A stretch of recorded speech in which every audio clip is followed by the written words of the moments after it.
Hello दोस्तों, मेरा नाम हिमांशु शुक्ला। आज हम आप लोगों के सामने क्लास 9th का पहला chapter fundamental unit of life, ठीक है, इसको लेके आए हैं। हम टाइम वेस्ट किए बिना इसको स्टार्ट करते हैं। जीवन की मौलिक पर फंडामेंटल यूनिट ऑफ लाइफ, ठीक है।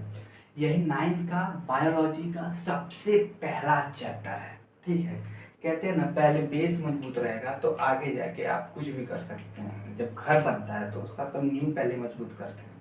तो आप पहले ये 9th का जो सिलेबस है ना, बायोलॉजी हो केमिस्ट्री हो, क्या होता है वो बेस होता है, आप उसको मजबूत कीजिएगा। आगे आपको 10th में और 11th 12th सब में बेनिफिट ही बेनिफिट होगा, ठीक है। तो चलिए स्टार्ट करते हैं।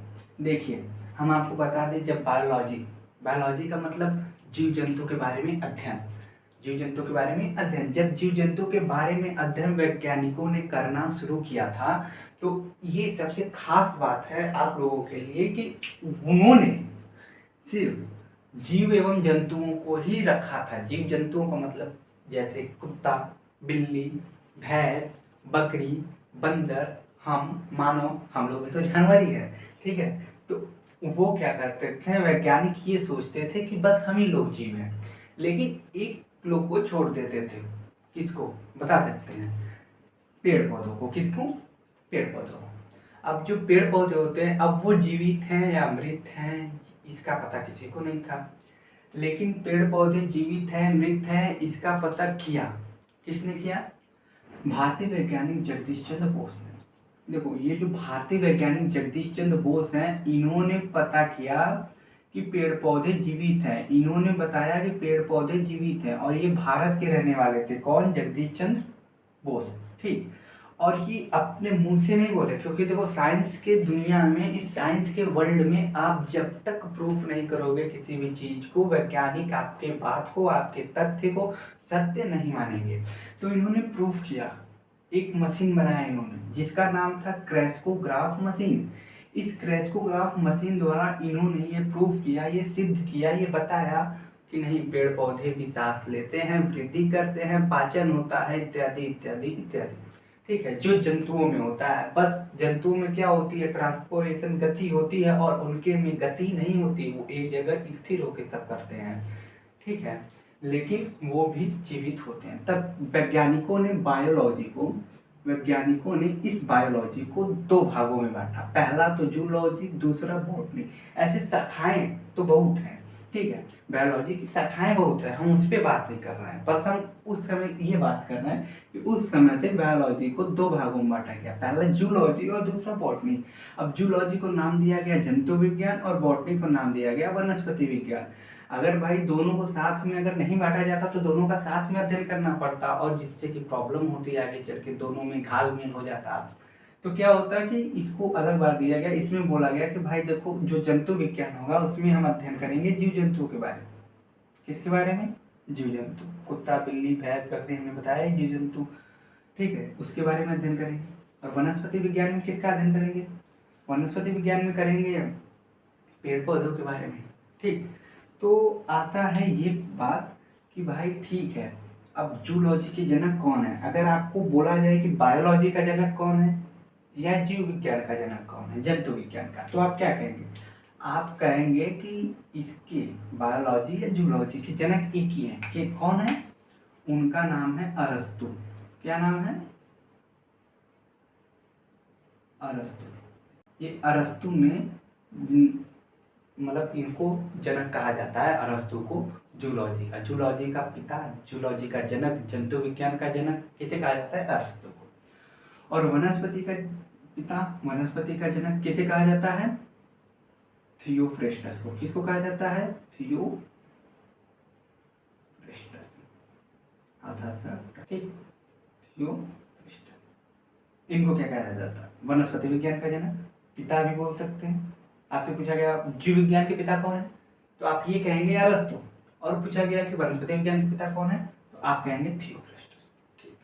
आगे बढ़ते हैं। अब आते हैं हम अपने सबसे मोस्ट इम्पॉर्टेंट टॉपिक सेल पे, ठीक है। सेल क्या होता है? सेल हमारे शरीर की, हमारे शरीर की नहीं, जीव जंतुओं के शरीर की, पेड़ पौधों में भी कोशिकाएं पाई जाती है, उनके भी शरीर की सबसे सूक्ष्मतम मौलिक इकाई है। क्या है? सबसे सूक्ष्मतम मौलिक इकाई है। अगर बुक के हिसाब से देखें तो एनसीईआरटी ये बोलता है कि क्रियात्मक संरचनात्मक इकाई है। ठीक है, आप ऐसे भी बोल सकते हैं ये हमारे शरीर की सबसे सूक्ष्मतम ऐसी इकाई है जो अपना कार्य स्वयं करती है। अब अपना कार्य स्वयं करती है का मतलब जैसे श्वसन हो गया, पाचन हो गया, जो भी है उत्सर्जन हो गया, स्वयं करती है। और हम जो है वो कैसे करते हैं? अंगों के द्वारा करते हैं। हमारे अंदर एक विशिष्ट अंग पाया जाता है, जैसे श्वसन के लिए फेफड़ा, श्वसन के लिए फेफड़ा, संवहन ब्लड के स्थानांतरण के लिए हृदय, भोजन के पाचन के लिए कौन पाया जाता है? डाइजेस्टिव सिस्टम, पाचन तंत्र। ठीक है, ऐसे ब्लड, किडनी हो गया, वो क्या करता है? मूत्र का निर्माण करता है। बाकी कार्य तो उसके बहुत होते हैं, हम सिंपली एकदम सिंपल बता रहे हैं क्या क्या कार्य है। तो एक विशिष्ट अंग पाया जाता है। ठीक है, लेकिन जो कोशिका होते हैं वो अपना कार्य स्वयं करते हैं।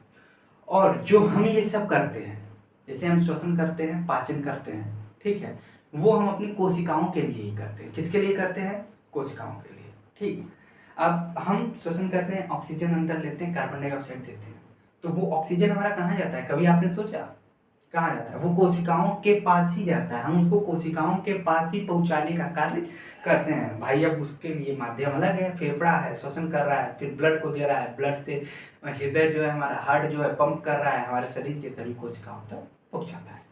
ठीक है, इतना बात समझ में आ गया? आप लिख सकते हैं क्या? कोशिका हमारे शरीर की सूक्ष्मतम क्रियात्मक एवं संरचनात्मक इकाई है। कोशिका जीवों के शरीर की सूक्ष्मतम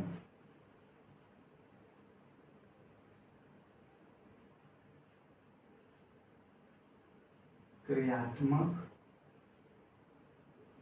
एवं संरचनात्मक इकाई होती है। वही हमने आपको बता दिया। अगर आप चाहें तो इस डिफिनेशन को अपने अनुसार भी कर सकते हैं। ठीक है, अपने अनुसार भी और भी अच्छे से इसको बना के लिख सकते हैं, वो आपकी मर्जी। ठीक, हमने आपको बता दिया कि कोशिका क्या होती है। देखो, कोशिका की भूमिका हमारे शरीर में ऐसी होती है जैसे कि इस दीवार में ईंट की भूमिका है, बूंदिया के लड्डू में बूंदिया की भूमिका होती है। अब पूछोगे कैसे? अब कैसे? अब आप ही सोचिए, अगर इस दीवार में से, इसके पीछे दीवार है जो, अगर उसमें से ईंटा निकाल दिया जाए, ईंट को, तो क्या दीवार सही हो पाएगा? खड़ा हो पाएगा? नहीं हो पाएगा। अगर बूंदिया के लड्डू में से आप बूंदिया निकाल देंगे तो क्या बूंदिया का लड्डू आप खा पाएंगे? बन पाएगा? नहीं बन पाएगा। ठीक है, तो ऐसे क्या होता है? ये कोशिका होता है। अगर हमारे शरीर में से कोशिकाओं को निकाल दिया जाए ना, तो हमारे जो अंग हैं कोशिकाओं से ही बनते हैं। उन्हें भी आप कह सकते हैं एक सिंपल से कि वो भी कोशिकाओं से बने होते हैं। ठीक है, और जो है हमारे शरीर का पूरा, हमारे नाखून में, नाखून के नीचे, यहाँ पे, पैरों में, शरीर में, अंगों में जितनी कोशिकाएं, न्यूरॉन है, सब किससे बनी है? मस्तिष्क में न्यूरॉन होता है, वो सब किससे बनी होती है? कोशिकाओं से। तो अगर कोशिकाओं को निकाल दिया जाए, शरीर खत्म, बॉडी खत्म, हम खत्म। ठीक है, तो ये क्या, इसीलिए इसको क्या बोला गया? जीवन की मौलिक इकाई। किसको बोला गया? कोशिका की। अब बोला जाएगा जीवों की मौलिक इकाई किसे कहते हैं? कोशिका को। सिंपल सी बात है, कोशिका को। ठीक है, तो कोशिका नहीं होगी तो हमारा जीवन समाप्त, हम ही समाप्त हो जाएंगे, हमारा शरीर ही समाप्त हो जाएगा।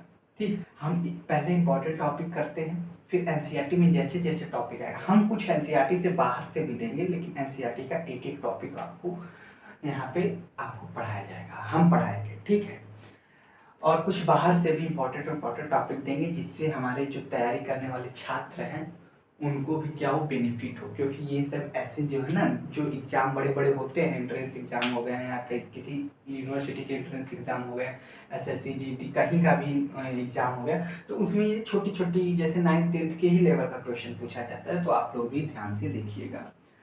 तो आते हैं, देखते हैं। तब सर्वप्रथम हम क्या देखेंगे?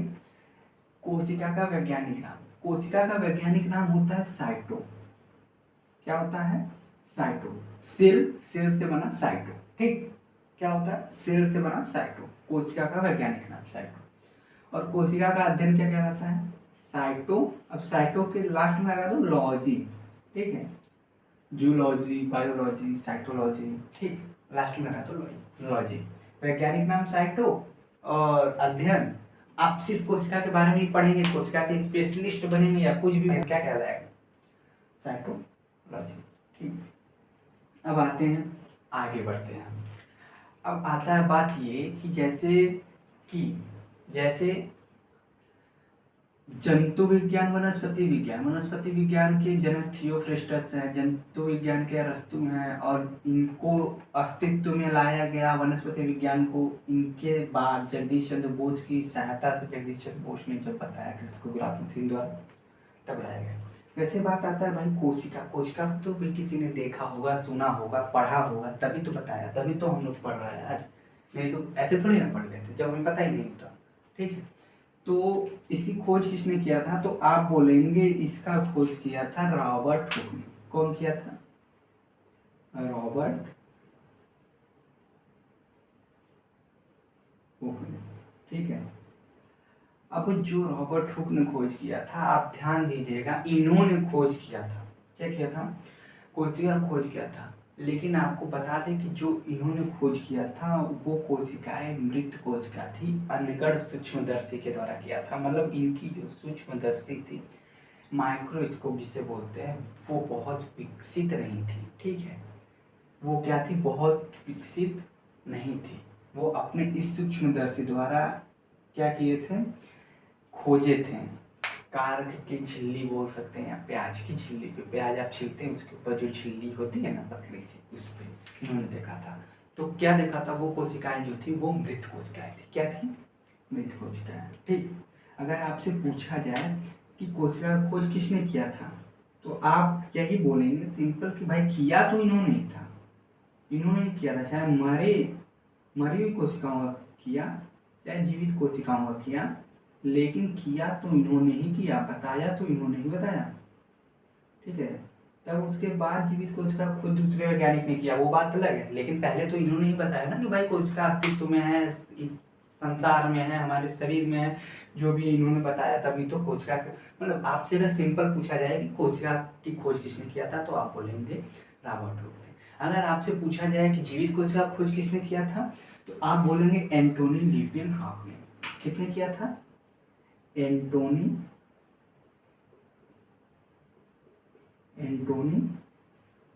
ल्यूवेनहॉक ने, एंटोनी ल्यूवेनहॉक ने किया था। मतलब देखिए, हम यहाँ पे लिखे हैं जीवित कोशिका खोज किसने किया था, एंटोनी ल्यूवेनहॉक ने, और यहाँ पे कोशिका खोज किसने किया था। तो सिंपल, अगर आपसे पूछा जाए कि कोशिका खोज किसने किया था, तो रॉबर्ट हुक ने किया था, बात खत्म। अगर आपसे पूछा जाए कि जीवित कोशिका खोज किसने किया था, तब आप बताएंगे एंटोनी ल्यूवेनहॉक। आप ये नहीं कहेंगे कि भाई इन्होंने मृत, ये सब नहीं, बस आपसे पूछा गया, ऑप्शन दिया गया, रॉबर्ट हुक मार, ये बात खत्म। अगर आपसे पूछा जाए जीवित कोशिका खोज किसने किया था, तो एंटोनी ल्यूवेनहॉक ने किया था, ठीक। चलिए, अब ये तो हो गया, लेकिन खोज इन्होंने किया था, सिद्धांत किसने दिया, सिद्धांत दिया स्लाइडेन एवं स्वान ने। ये दो वैज्ञानिक थे, एक थे स्लाइडेन और एक थे स्वान, ठीक है। ये दो वैज्ञानिक थे, इन्होंने सिद्धांत दिया था। इन्होंने क्या सिद्धांत दिया था, ये देखिएगा।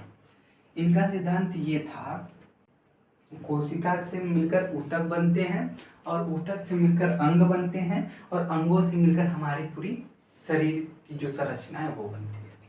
जैसे देखिए, हमारी जो हड्डी है वो भी कोशिकाओं के एक विशिष्ट समूह, ऊतक, कोशिकाओं, आगे नेक्स्ट चैप्टर हम ऊतक पढ़ेंगे, तो कोशिकाओं के एक विशिष्ट समूह से मिलकर ऊतक का निर्माण होता है। उस ऊतक से हड्डियां बनती हैं, ठीक है। जो हड्डी है आप उसे ऊतक भी बोल सकते हैं, ठीक है, आप ऊतक भी बोल सकते हैं। और अब ऊतक है तो ऊतक किससे बना है, कोशिकाओं से ही मिलकर बना है। तो सिंपल सी बात, हर एक हमारे हड्डी से लेके, ब्लड से लेके, red blood corpuscles, white blood corpuscles, platelets, lymph, इन सभी में आपको कोशिकाएं मिलेंगी, ठीक है। तो स्लाइडेन एवं स्वान का क्या कहना था, इनका ये कहना था कि देखो भाई, जो कोशिका होती है, इनका सिद्धांत क्या था, ये हो गई कोशिका, ठीक। कोशिका से मिलकर कौन बना, ऊतक बना। कौन बना, ऊतक बना, और ऊतक से मिलकर कौन बना? अंग बना। कौन बना? अंग बना। और अंग से मिलकर हमारी शरीर बनी। क्या बनी? शरीर। अब आप बस अपने ऊपर ही मत लीजिएगा कि हमारे ये शरीर इस शरीर से मिलकर बनी है। भाई कुत्ता बिल्ली भैंस इन सब का शरीर भी ऐसे ही बना है। कैसे? कोशिका से, फिर ऊतक से, फिर अंग से, फिर शरीर से। वो भी तो जीव है, हम पूरे जीवों की बात कर रहे हैं। ठीक। और पेड़ पौधों को भी आप यही कह सकते हैं, हम आगे पढ़ेंगे। ठीक है, आगे नेक्स्ट चैप्टर में ये ऊतक पेड़ पौधों में और इसमें सब पढ़ेंगे। ठीक, तो चलते हैं। इसको कहेंगे कोशिका को सेल। ठीक, फिर इंग्लिश में इसको कहेंगे ऊतक को टिश्यू, और अंग को कहेंगे ऑर्गन, और आपको पता है कि शरीर को क्या कहा जाता है? बॉडी। ठीक, आपको ये पता है। चलिए आगे बढ़ते हैं। तो देखते हैं, ये कुछ नोट है, इंपॉर्टेंट टॉपिक है। अब हम इसको देखेंगे। ठीक है, अब इसमें से क्वेश्चन बनने की बहुत अधिक संभावना होती है, एसएससी वालों, जीडी वालों, रेलवे वालों, इसमें से। ठीक है, और इसमें से भी, ये नहीं कि इसको छोड़ दें। ठीक है, इसमें से भी। ठीक है, आगे बढ़ते हैं। परिभाषा हो गया, ये इंपॉर्टेंट टॉपिक हो गया खत्म। अब आते हैं, देखते हैं कि मानव की सबसे छोटी कोशिका और सबसे बड़ी कोशिका। याद रहे, मानव में सबसे छोटी कोशिका, बड़ी कोशिका अलग बात है। और एक होता है पृथ्वी पे सबसे छोटी कोशिका और सबसे बड़ी कोशिका। और मानव में एक और होता है जिसे बोलते हैं सबसे लंबी कोशिका। ठीक है, सबसे बड़ी तो होती है और सबसे छोटी भी होती है मानव, और लेकिन सबसे लंबी भी होती है। लेकिन पृथ्वी पे अगर पूछा जाए तो पृथ्वी पे आप नहीं कहेंगे सबसे लंबी कोशिका को। ठीक है, पृथ्वी के पास क्या होता है? सबसे बड़ी कोशिका, सबसे छोटी कोशिका, इसके बारे में ही पढ़ा जाता है। ठीक है, तो चलिए स्टार्ट करते हैं। मानव की सबसे लंबी कोशिका आप बोलेंगे न्यूरॉन। हम न्यूरॉन क्या होता है? जो हमारे मस्तिष्क का नहीं देखते हैं, रस्सी की तरह ऐसे ऐसे घुमा रहता है गोला गोल, वही है न्यूरॉन। ठीक है, न्यूरॉन, न्यूरॉन। ठीक, सबसे लंबी कोशिका। और मानव की सबसे बड़ी कोशिका अंडाणु। क्या होती है? अंडाणु। इसको बोलते हैं ओवम। क्या बोलते हैं? ओवम। और इसके बारे में खास एकदम याद रखिएगा। ठीक है, क्या याद रखेंगे? ओवम। ठीक है, इसको आपको याद रखना पड़ेगा। एक चीज में कौन सी चीज? ये पुरुषों में नहीं पाई जाती भैया, देखो ये महिलाओं में पाई जाती है। ठीक है, मतलब मानव की सबसे बड़ी कोशिका किसमें पाई जाती है? फीमेल। ठीक है, इसमें महिलाओं में, पुरुषों में नहीं पाई जाती है। पुरुषों में सबसे छोटी कोशिका पाई जाती है, और अंडाणु जो होती है सबसे बड़ी कोशिका होती है जो महिलाओं में पाई जाती है। ये मोस्ट इंपॉर्टेंट है, ध्यान में रखना। ठीक, मानव की सबसे छोटी कोशिका, उसको क्या बोलते हैं? शुक्राणु। क्या बोलते हैं? शुक्राणु, यानी स्पर्म। नर जर्म कोशिकाएं, ऐसे भी बोल सकते हैं ना, नर जर्म कोशिकाएं, ये भी बोल सकते हैं, शुक्राणु भी बोल सकते हैं। और ये किस में पाई जाती है? अब इसको महिलाओं में मत बोल देना, शुक्राणु हमारे अंदर पाए जाते हैं। ठीक है, और ये सबसे छोटी कोशिकाएं होती हैं इनकी। ये किस में पाए जाते हैं? मेल में। इसको याद रखिएगा, मेल वाला फीमेल में और फीमेल वाला मेल में मत कीजिएगा। ठीक है, नहीं तो वो भी आपका जो ग्रामर होगा वो भी आपको मेल से फीमेल बना देगा, और फीमेल होंगी तो मेल बना देगा। ठीक है, इसको इंपॉर्टेंट है, याद रखिएगा, ध्यान दीजिएगा, फीमेल और मेल। ठीक, सबसे बड़ी कोशिका किसमें पाई जाती है? सबसे बड़ी कोशिका किसमें पाई जाती है? महिलाओं में। कौन सी? ओवम, अंडाणु। और सबसे छोटी कहाँ पाई जाती है? पुरुषों में। क्या होती है? शुक्राणु। ठीक है, उसकी कोशिका है। अब आते हैं पृथ्वी पर सबसे बड़ी कोशिका और पृथ्वी पर सबसे छोटी कोशिका। देखो, शुतुरमुर्ग का जो अंडा होता है, शुतुरमुर्ग का अंडा जो होता है वो सबसे बड़ी कोशिका होती है पृथ्वी पर। शुतुरमुर्ग का अंडा, शुतुरमुर्ग का अंडा कभी खाए हो? कभी खाए हैं आप लोग? ठीक है, छोड़िए। पृथ्वी पर सबसे बड़ी बात शुतुरमुर्ग का अंडा। ठीक, शुतुरमुर्ग का अंडा पृथ्वी की सबसे बड़ी कोशिका अगर पूछा जाए कौन है तो आप बोलेंगे शुतुरमुर्ग का अंडा। ठीक। और अगर पूछा जाए कि पृथ्वी की सबसे छोटी कोशिका, पृथ्वी की सबसे छोटी कोशिका क्या है तो आप कहेंगे माइकोप्लाज्मा। क्या कहेंगे? माइकोप्लाज्मा। ठीक है, ये पृथ्वी की सबसे छोटी कोशिका, ये पृथ्वी की सबसे बड़ी कोशिका। और आते हैं, देखिए ये वाला टॉपिक है कोशिका का पुनर्निर्माण और ये वाला। ठीक है, हम इसको देखते हैं। कोशिका का पुनर्निर्माण हमारे शरीर के किस अंग में?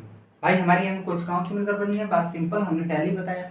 तो हमारे शरीर के कोशिका के पुनर्निर्माण की क्षमता, ठीक है, कोशिका के पुनर्निर्माण की क्षमता हमारे सभी अंग में कोशिकाएं हैं, इंक्लूड है कि नहीं है? सभी मिलकर बने, कोशिकाओं से मिलकर अंग बनाया ना भाई, पहले ही हमने बताया। ठीक है, तो देखो एक हमारा होता है लीवर, जिसे कहते हैं यकृत, जिगरा भी कहते हैं। ठीक है, और कोशिका के पुनर्निर्माण की क्षमता हमारी यकृत यानी लीवर यानी कि जिगरा, तो मेरे जिगर के टुकड़े हो, ये यहाँ पे आ जाता है। कहाँ पे होता है? यहाँ पे, ये जो है हमारे दाहिने साइड। कहाँ पे? दाहिने साइड यकृत होता है।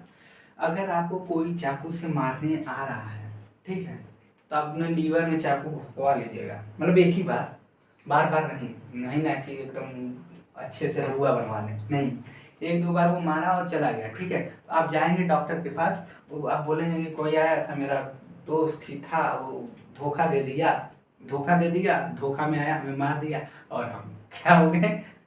मरे नहीं, हम आपके पास आ गए। ठीक है, मरोगे तो फिर कैसे डॉक्टर के पास जाओगे भाई? थोड़ा कॉमन सेंस लगाओ। तो मतलब कोशिका के पुनर्निर्माण की क्षमता कहाँ पाई जाती है? यकृत में। कहाँ पाई जाती है? यकृत। यकृत को क्या बोलते हैं? लीवर। ठीक है, तो अब आते हैं कोशिका का सबसे कम पुनर्निर्माण, मतलब आपकी कोशिका कटी, मरी, कुछ भी हुई, आप गए, दवाई लिए, डॉक्टर से मिले, ठीक है, कोशिका का पुनर्निर्माण हो गया। जैसी कोशिका थी वैसी कोशिका बन गई दवाइयों की सहायता से, चाहे जिसकी सहायता से बनी, तो आप सही सलामत हो तो गए, जिंदा तो हो गए, मरे नहीं ना। ठीक है, तो मतलब कोशिका के पुनर्निर्माण की क्षमता, कोशिका मर गई, टूट गई, फूट गई, खत्म हो गई, जल गई, तो उसका पुनर्निर्माण हो जाता है किसमें? यकृत में। और कोशिका का सबसे कम विभाजन कहाँ होता है? कोशिका का सबसे कम विभाजन होता है हमारे शरीर के न्यूरॉन में। कहाँ होता है? शरीर के न्यूरॉन। कोशिका का सबसे कम विभाजन होता है कहाँ? न्यूरॉन में। ठीक है, तो आज हमने कोशिका की एकदम मोस्ट इम्पोर्टेंट टॉपिक्स के बारे में बात कर लिया। ये कहें तो बहुत ही ज़्यादा जरूरी थी। ठीक है, 9th वालों के लिए तो है भैया, देखिए ये मत समझिए कि हम 12th में आ गए तो इससे पीछा छूट गया, ये नहीं पढ़ेंगे, या SSC का तैयारी कर रहे हैं 12th का पढ़ेंगे, नीट की तैयारी कर रहे हैं 12th का पढ़ेंगे। ठीक है, हम मान ले रहे हैं आपके नीट में आता है 11th 12th का, आपके उसमें आता है 11th 12th का, लेकिन ऐसी थोड़ी ना बात है कि आपका 11th 12th का ही आएगा। SSC वालों कह रहे हैं कि आपके उसमें इसमें से भी आता है 9th 10th। ठीक है, यही तो बेस होता है। तो मिला जुला के देखो, अगर आपका बेस मजबूत है तो आपका दीवार जो है वो मजबूत होगा, एकदम जाहिर सी बात है। तो आप बेस मजबूत कीजिएगा, इसको थोड़ा टाइम निकाल के देख लीजिएगा, और कोई क्यूरी होगी, कोई परेशानी होगी, कोई प्रॉब्लम होगी, तो आप हमें कमेंट के द्वारा बता सकते हैं, हम आपके उस परेशानी का निवारण करने की कोशिश अपनी तरफ से पूरी करेंगे। ठीक है, बाकी थैंक यू आप सभी लोगों को देखने के लिए हमारी पूरी वीडियो, दिल से धन्यवाद। Thank you.